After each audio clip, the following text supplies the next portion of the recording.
श्री आदित्य हृदय स्तोत्रम्।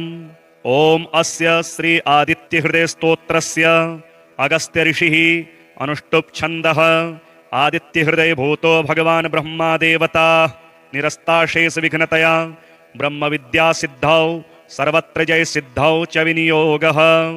ततो युद्ध परिश्रान्तं समरे चिन्तया स्थितं रावणं चाग्रतो दृष्ट्वा युद्धाय समुपस्थितं। देवतैश्च समागम्य द्रष्टुमभ्यागतोरणम् उपागम्याब्रवीद् राममगस्त्यो भगवान् ऋषिः। राम राम महाबाहो शृणु गुह्यं सनातनं येन सर्वानरेण वत्स समरे विजयस्यसि। आदित्यहृदयं पुण्यं सर्वशत्रुविनाशनं जयावहं जपे नित्यमक्षयं परमं शिवं। सर्वमङ्गलमाङ्गल्यं सर्वपापप्रणाशनं चिन्ताशोकप्रशमनम् आयुर्वर्धनमुत्तमं। रश्मिमन्तं समुद्यन्तं देवासुरनमस्कृतं पूजयस्व विवस्वन्तं भास्करं भुवनेश्वरं। सर्वदेवात्मको ह्येष तेजस्वी रश्मिभावनः एष देवासुरगणा लोकान् पातिगभस्तिभिः। एष ब्रह्मा च विष्णुश्च शिवः स्कन्दः प्रजापतिः। महेन्द्रो धनदः कालो यमः सोमो ह्यपाम्पतिः। पितरो वसवः साध्याः श्विनो मरुतो मनुः। वायुर्वह्निः प्रजाप्राणो ऋतुकर्ता प्रभाकरः। आदित्यः सविता सूर्यः खगः पूषा गभस्तिमान्। सुवर्णसदृशो भानुर्हिरण्यरेता दिवाकरः। हरिदश्वः सहस्रार्चिः सप्त सप्तिर्मरीचिमान्। तिमिरोन्मथनः शम्भुस्त्वष्टा मार्ताण्ड अंशुमान्। हिरण्यगर्भः शिशिरस्तपनो भास्करो रविः। अग्निगर्भोदितेः पुत्रः शङ्खः शिशिरनाशनः। व्योमनाथस्तमो भेदी ऋग्यजुहुसामपारगः। घनवृष्टिरपां मित्रो विन्द्यवीथीप्लवङ्गमः। आतपे मण्डले मृत्युः पिङ्गलः सर्वतापनः। कविर्विश्वो महातेजाः रक्तः सर्वभवोद्भवः। नक्षत्रग्रहताराणामधिपो विश्वभावनः। तेजसामपि तेजस्वी द्वादशात्मन्नमोऽस्तु ते। नमः पूर्वाय गिरगे पश्चिमायाद्रगे नमः। ज्योतिर्गणानां पतगे दिनाधिपतगे नमः। जयाय जयभद्राय हर्वश्वाय नमो नमः। नमो नमः सहस्रांशो आदित्याय नमो नमः। नम उग्राय वीराय सारंगाय नमो नमः। नमः पद्मप्रबोधाय मार्ताण्डाय नमो नमः।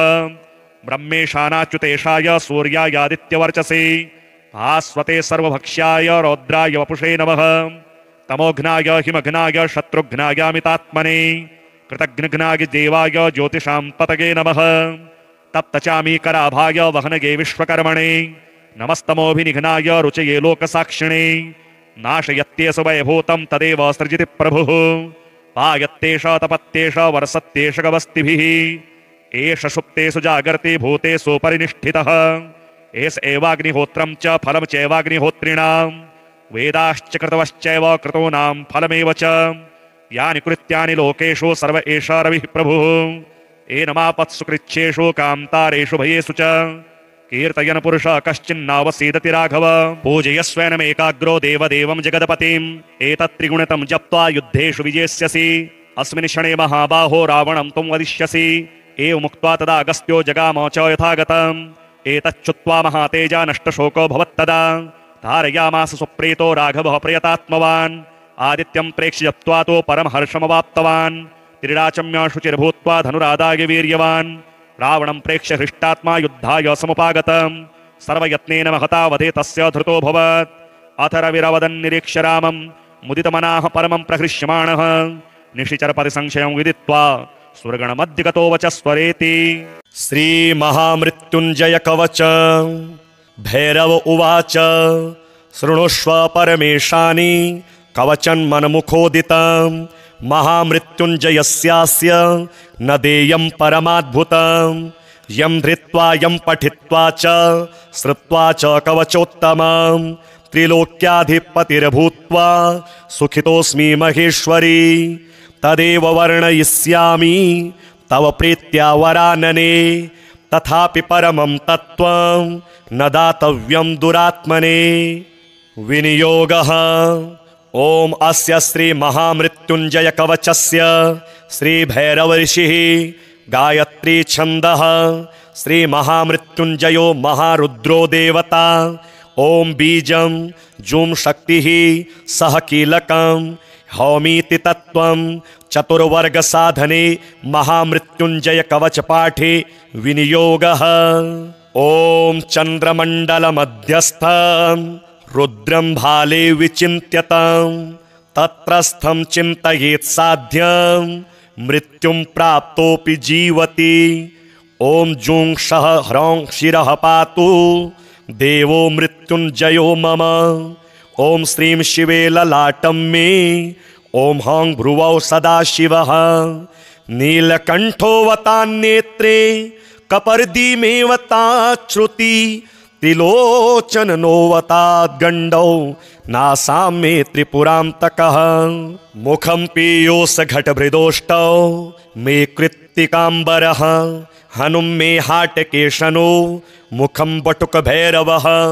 कंधरां कालमथनो गलं गणप्रियोऽवतु स्कन्धौ स्कन्दपिता पातु हस्तौ मे गिरिशोऽवतु।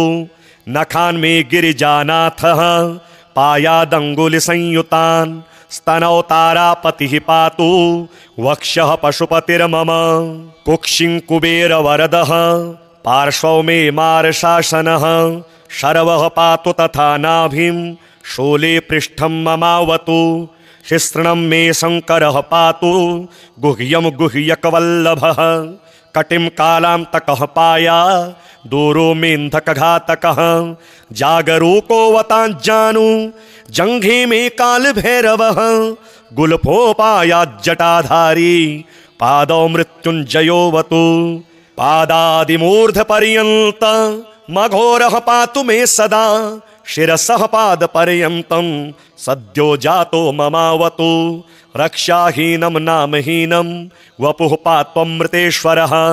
पूर्वे बलविकरणो दक्षिणे कालशासनः पश्चिमे पार्वतीनाथो युत्तरे मां मनोन्मनः। एषान्यामीश्वरः पाया दाग्नेय्यामग्निलोचनः। नैऋत्यां शम्भुरव्यान्मां वायव्यां वायुवाहनः। ऊर्ध्वे बलप्रमथनः पाताले परमेश्वरः। दशदिक्षु सदा पातु महामृत्युञ्जयश्च मां। रणे राजकुले द्यूते विषमे प्राणसंशये पायात् ॐ जूं महारुद्रो देवदेवो दशाक्षरः। प्रभाते पातु मां ब्रह्मा मध्याह्ने भैरवोऽवतु। सायं सर्वेश्वरः पातु निशायां नित्यचेतनः। अर्धरात्रे महादेवो निशान्ते मां महोमयः। सर्वदा सर्वतः पातु ॐ जूं सह्रौं मृत्युञ्जयः। इतीदं कवचं पुण्यं त्रिषु लोकेषु दुर्लभं। सर्वमन्त्रमयं गुह्यं सर्वतन्त्रेषु गोपितं। पुण्यं पुण्यप्रदं दिव्यं देवदेवाधिदेवतं। य इदं च पठेन्मन्त्री कवचं वार्चयेत्ततः तस्य हस्ते महादेवी त्र्यम्बकस्याष्टसिद्धयः। रणे धृत्वा चरेद्युद्धं हत्वा शत्रूञ्जयं लभेत्। जयं कृत्वा गृहं देवी सम्प्राप्स्यति सुखी पुनः। महाभये महारोगे महामारी भये तथा दुर्भिक्षे शत्रुसंहारे पठेत् कवचमादरात्। सर्वतत्प्रशमं याति मृत्युञ्जय प्रसादतः। धनं पुत्रान् सुखं लक्ष्मी आरोग्यं सर्वसम्पदः। प्राप्नोति साधकः सद्यो देवि सत्यं न संशयः। इतीदं कवचं पुण्यं महामृत्युञ्जयस्य तु गोप्यं सिद्धिप्रदं गुह्यं गोपनीयं स्वयोनिवत्। श्रीगजेन्द्रमोक्षः श्रीशुक उवाच एवं व्यवसितो बुद्ध्या समाधाय मनोहृदि जजाप परमं जाप्यं प्राग्जन्मन्यनुशिक्षितं। गजेन्द्र उवाच ॐ नमो भगवते तस्मै यत एतच्चिदात्मकं पुरुषायादिबीजाय परेशायाभिधीमहि। यस्मिन्निदं यतश्चेदं येनेदं य इदं स्वयं योऽस्मात् परस्माच्च परस्तं प्रपद्ये स्वयंभुवं। यः स्वात्मनेदं निजमाययार्पितं क्वचिद् विभातं क्वच तत्तिरोहितम् अविद्ददृक्साक्षुभयं तदीक्षते स आत्ममूलोऽवतु मां परात्परः। कालेन पञ्चत्वमितेषु कृत्स्नषु लोकेषु पालेषु च सर्वहेतुषु तमस्तदासीर्गहनं गभीरं यस्तस्य पारेऽभिविराजते विभुः। न यस्य देवा ऋषयः पदं विदुर जन्तुः पुनः कोरहति गन्तुमीरितुं। यथा नटस्याकृतिभिर्विचेष्टतो दुरत्ययानुक्रमणः सामावतु। दिद्रक्षवो यस्य पदं सुमङ्गलं विमुक्तसङ्गाः मुनयः सुसाधवः चरन्त्यलोकवृतमव्रणं वने भूतात्मभूताः सुहृदः समे गतिः न विद्यते यस्य च जन्म कर्म वा न नामरूपे गुणदोष एव वा तथापि लोकाप्ययसम्भवाय यः स्वमायया तान्यनुकालमृच्छति तस्मै नमः परेशाय ब्रह्मणेऽनन्तशक्तये अरूपायोरुरूपाय नम आश्चर्यकर्मणे नम आत्मप्रदीपाय साक्षिणे परमात्मने नमो गिरां विदूराय मनसश्चेतसामपि सत्त्वेन प्रतिलभ्याय नैष्कर्मेण विपश्चिता नमः कैवल्यनाथाय निर्वाणसुखसंविदे नमः शान्ताय घोराय मूढाय गुणधर्मिणे निर्विशेषाय साम्याय नमो ज्ञानघनाय च क्षेत्रज्ञाय नमस्तुभ्यं सर्वध्यक्षाय साक्षिणे पुरुषायात्ममूलाय मूलप्रकृतये नमः सर्वेन्द्रियगुणदृष्टे सर्वप्रत्ययहेतवे असताच्छाय योक्ताय सदा भाषाय ते नमः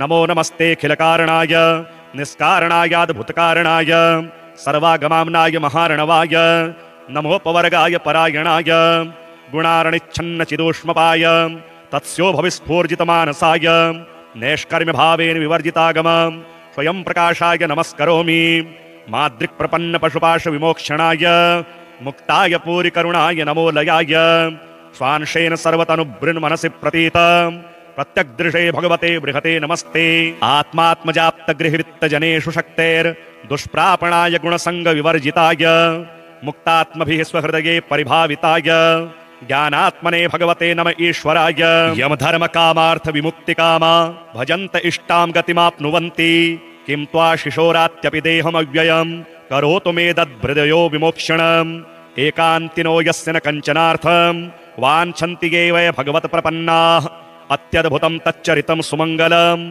गायन्त आनन्दसमुद्रमग्नाः तमक्षर ब्रह्म परं परेशम् अव्यक्तमाध्यात्मिकयोगगम्यम् अतीन्द्रियं सूक्ष्मविवातिदूर अनन्तमाद्यं परिपूर्णमीडे यस्य ब्रह्मादयो देवा वेदालोकाश्चराचराः नामरूपविभेदेन फलव्याचकलया कृताः यथार्चिषोऽग्नेः सवितुर्गभस्तयो निर्यान्त्यसंयान्त्यसकृत्वरोचिषः तथा यतोऽयं गुणसम्प्रवाहो बुद्धिर्मनःखानि शरीरसर्गाः सवेन देवासुरमर्त्यतिर्यं न स्त्री न षण्डो न पुमान् न जन्तुः नायं गुणः कर्म न सन्न चासन् निषेधशेषो जयतादशेषः जिजीविषेणाहमिहामुया किम् अन्तर्बहिश्चावृतये भयोन्या इच्छामि कालेन न यस्य विप्लवस्तस्यात्मलोकावरणस्य मोक्षम् सोऽहं विश्वसृजं विश्वमविश्वं विश्ववेदसं विश्वात्मानमजं ब्रह्म प्रणतोऽस्मि परं पदम् योगरन्धितकरमाणो हृदि योगविभाविते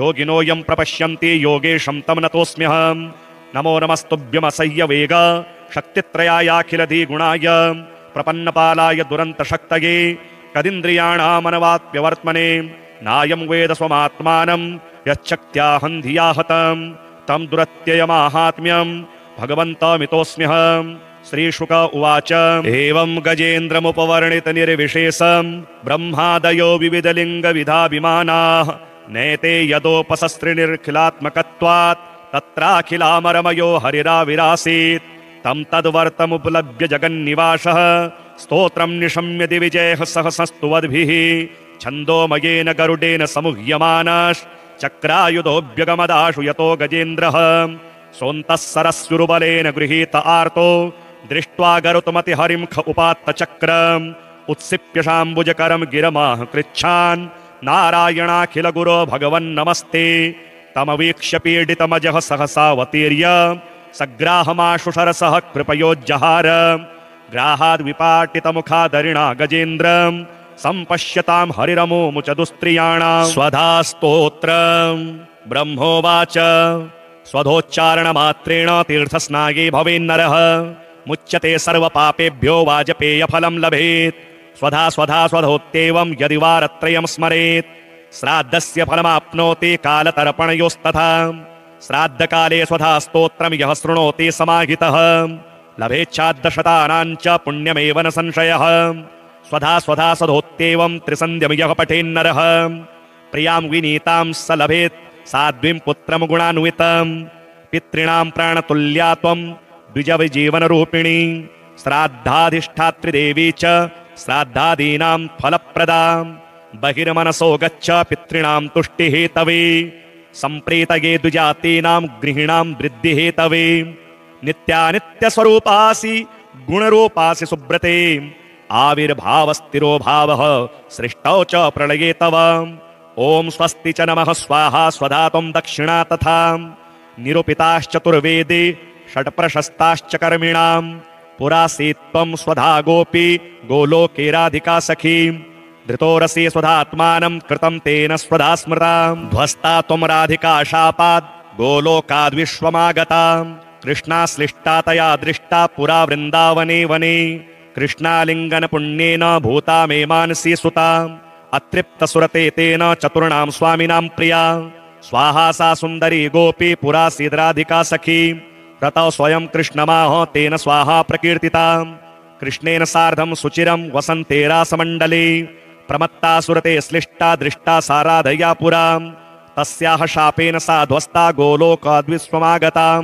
कृष्णालिङ्गपुण्येन समभूद्वहनिकामिनी पवित्ररूपा परमा देवाद्यैर्वन्दिता नृभिः यन्नामोच्चारणेनैव नरो मुच्येत पातकात् या सुशीलाभिधा गोपी पुरासीद्राधिका सखी उवास दक्षिणे क्रोडे कृष्णस्य च महात्मनः प्रध्वस्ता सा च तच्छापाद् गोलोकाद् विश्वमागता कृष्णालिङ्गपुण्येन सा बभूव च दक्षिणा सा प्रेयसितरौ दक्ष्या प्रशस्ता सर्वकर्मसु उवास दक्षिणे भरतर दक्षिणा तेन कीर्तिता गोप्यो बभूवस्तिस्रो वयस्वधा स्वाहा च दक्षिणां कर्मिणां कर्मपूर्णार्थं पुरा चैवेश्वरेच्छया इत्येवमुक्त्वा स ब्रह्मा ब्रह्मलोके च संसदि तस्थौ स सहसा सद्यः स्वधा साविर्बभूवः तदा पितृभ्यः प्रददौ तामेव कमलाननां तां सम्प्राप्य यस्ते स पितरश्च प्रहर्षिताः स्वधा स्तोत्रमिदं पुण्यं यः शृणोति समाहितः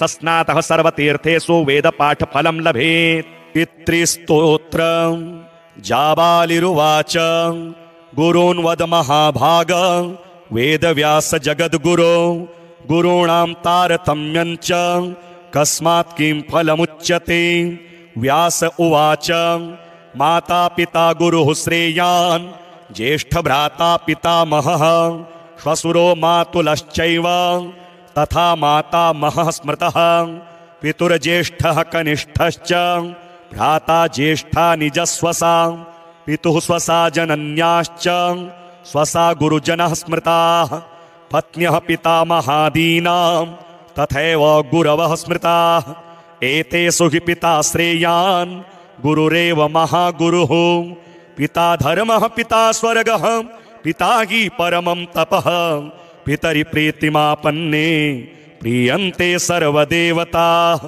पिता यस्य क्वचित् दृष्टो न तस्य कस्यचिद् गतिः जपोदानं तपो होमः स्नानं तीर्थक्रियाविधिः वृथैव तस्य सर्वाणि कर्माण्यन्यानि कानिचित् करोति सर्वदेवेषां पितरं चानुतप्ययः अनुतापः पितुस्तीव्रं विषं दहति यं सुतं जपादि विफलं तत्र दग्धशित्युक्तजीववत् पित्रर्थे पुण्यकर्माणि कुर्यात् सर्वाणि तत्सुतः तेनाननुमतोऽप्येयं कुर्वन्नेवावसीदति यतनात्तु पितरं यस्तु कियत् पुण्यं च कारयेत् सतत्पुण्यफलं कोटि गुणमाप्नोत्यसंशयं शृणु वक्ष्ये पितुः स्तोत्रं विष्णवे ब्रह्मणोदितं नाभिपदमोद्भवो येन तुष्टाव